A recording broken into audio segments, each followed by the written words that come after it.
London. Thanks, Madam Deputy President. Well, look, what a difference a year makes.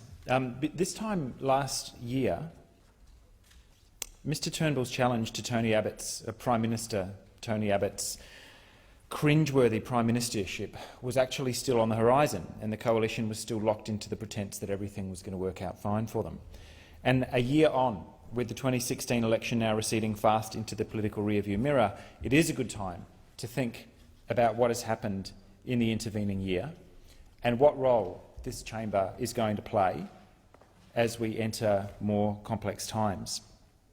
Now, I have, on occasion, seen the Honourable General Cosgrove's ability to hold a room. He can be an excellent public speaker, so none of what I'm about to say is intended with any disrespect to him, because obviously he has to deal with the material that he's given. And in the instance of what was presented to the Parliament yesterday, when we were all in here, which I suppose was meant to stand in for some kind of manifesto of the point of the Turnbull government for the next couple of years. They were meant to really be establishing, for the benefit of this chamber and for anybody watching from outside this room, what their purpose is, why we would bother with them for the years to come. And it felt to me as though he's been handed a bunch of crumpled notes, this weird laundry list of thoroughly mediocre talking points, incoherent and almost entirely indifferent to the actual challenges that face the country. And no disrespect to the Governor-General, whose role it is, quite rightly, to deliver this address to the Parliament while we're all in here.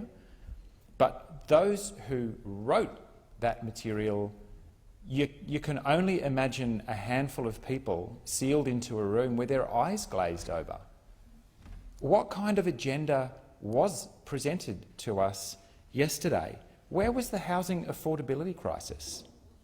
The fact that $40 million ripped from homeless services capital budgets in the 2014 budget hadn't been returned. Where was housing stress? Where's rental affordability? Where was the self-inflicted humanitarian catastrophe unfolding inside our immigration detention centres, established, many of them, the offshore island in particular, by the Labor Party when they were in government, and retained and entrenched by those who hold office now? Where was the climate? Where was the single most important economic, humanitarian, environmental and security threat facing this country in that speech yesterday? Where was it? A large fraction of the world is decarbonising, is phasing out fossil fuel combustion. And the agreement signed in Paris, imperfect as it was, sets about a rough pathway forward for phasing out the fossil underpinnings of the crisis that is beginning to overwhelm the world. The coal industry is hitting the wall, one bankruptcy after another, including here in Australia.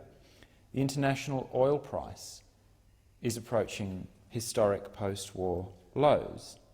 The fracking industry has been fought to a standstill across large parts of the country.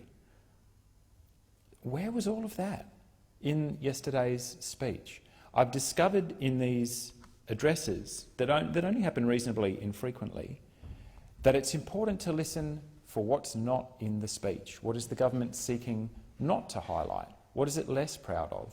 What is it choosing to ignore? What has been deprioritised or subordinated in these infrequent and rare addresses to the nation?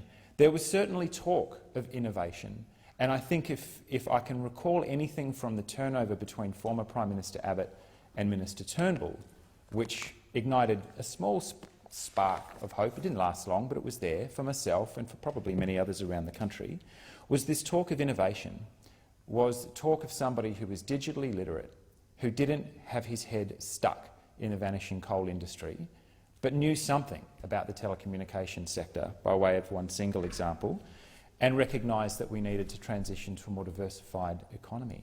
Where's all that talk of innovation gone? The words are still used. But in the meantime, there's a bill shortly to be presented to this parliament which would cut $1 billion from ARENA, which does the essential R&D and early commercialisation work for innovative clean energy technologies that will buy us a bit of time in the clean energy transition. $1 billion.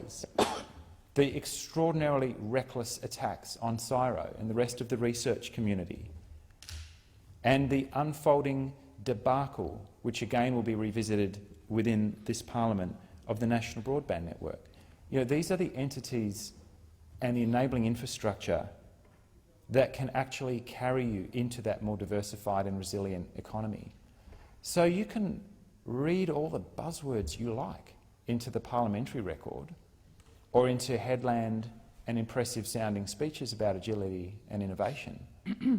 But you don't even really have to look under the bonnet to see what's really going on here. It's a government that is desperately in hock to the fading fortunes of the extractive industries that have brought it into government on more than one occasion, and play backstop during debates like the mining tax, for example, which completely skittled a Prime Minister and put the country fiscally on the back foot for years.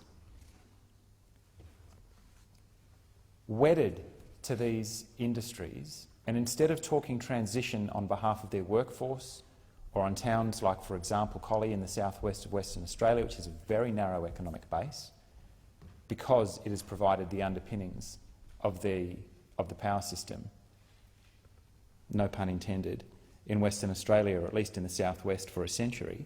Instead of talking transition, measured, realistic transitions for those workers, the government is simply burying its head in the sand and undercutting the very industries that could provide a pathway forward.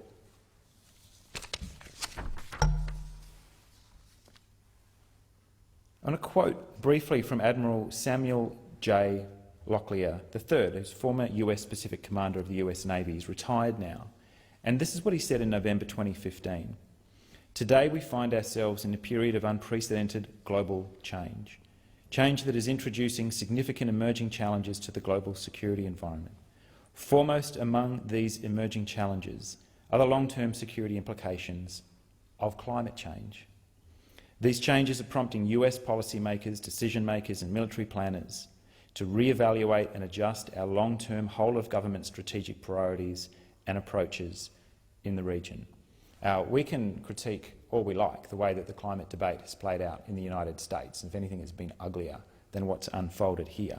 But that's a very clear and precise statement from a very senior US military commander who is seeing the climate imperative roll through every dimension of his work.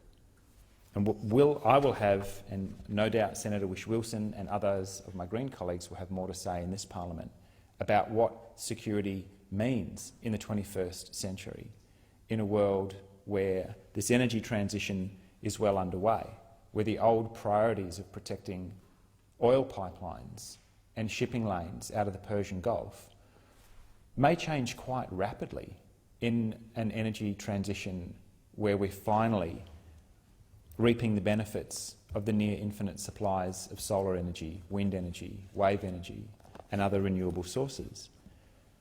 Where was any of that in yesterday's speech? And if this Prime Minister, who professes to understand the urgency of climate change and the importance of diversifying our economy away from low-value extractive industries toward value-adding, toward true green economics, uses the buzzwords. And what we saw yesterday was something completely different. Where in the speech was the optimism? In my hometown at the moment, there's a proposal afoot from Mr Turnbull's Liberal National colleagues for the Perth Freight Link, for a 19th century piece of infrastructure, or we could be generous and say at least mid-20th century piece of infrastructure, 4 to 6 lanes of tarmac through precious wetlands, through areas of great significance to the Wadjuk and Noongar people who have traversed and camped in that area for 40,000 years. And the Barnett government is proposing to smash a freeway through that area to take trucks not all the way to Fremantle Port, actually to several kilometres short of the Port of Fremantle, where there'd be a huge traffic pile-up. Where were the 21st century priorities for our settlements, for our cities? Where was the talk of rapid telecommunications, of rapid transit, of clean energy, of innovative, fast-built housing to solve our housing supply crisis, of rebuilding biodiversity, and perhaps most importantly, of becoming reunited with the concept of country by entering into treaty, into measured negotiations that recognise sovereignty with the people who occupied this country for tens of thousands of years before the colonists arrived from over the horizon. These are the issues that the Australian Greens believe should be brought into the frame in the kind of speech that we heard yesterday. If the government had any vision to present beyond the almost macabre political self-destruction that appears to be occurring behind the scenes on the first and second days in Parliament, if you had any vision for this country, surely yesterday was the day to put it to us. And there's nothing there but a kind of fevered emptiness.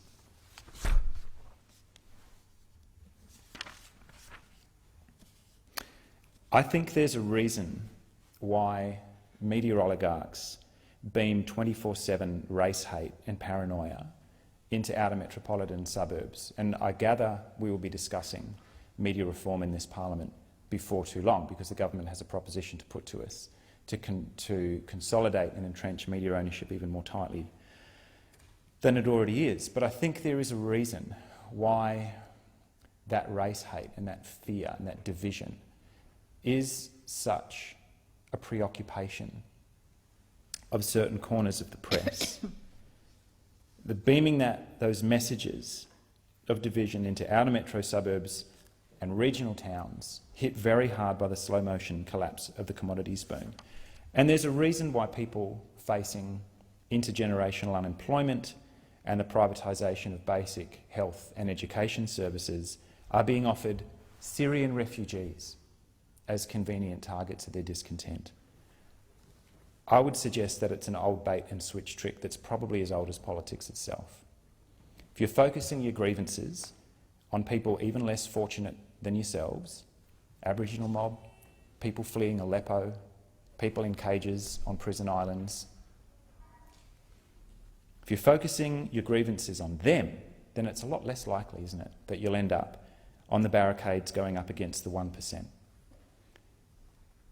So our commitment and our priorities in this Parliament and those to come, as we link arms with those in our region and further afield doing it a lot tougher than ourselves, and as we combine our numbers to support those here at home fighting for sovereignty, treaty and to get kids out of prison, and as we work every single day for the kind of economy that serves people and planet rather than treating both as disposable assets to be stripped and discarded, I can't help but recall the words of Arundhati Roy, who said, "Another world is not only possible, she's on her way, and on a quiet day I can hear her breathing."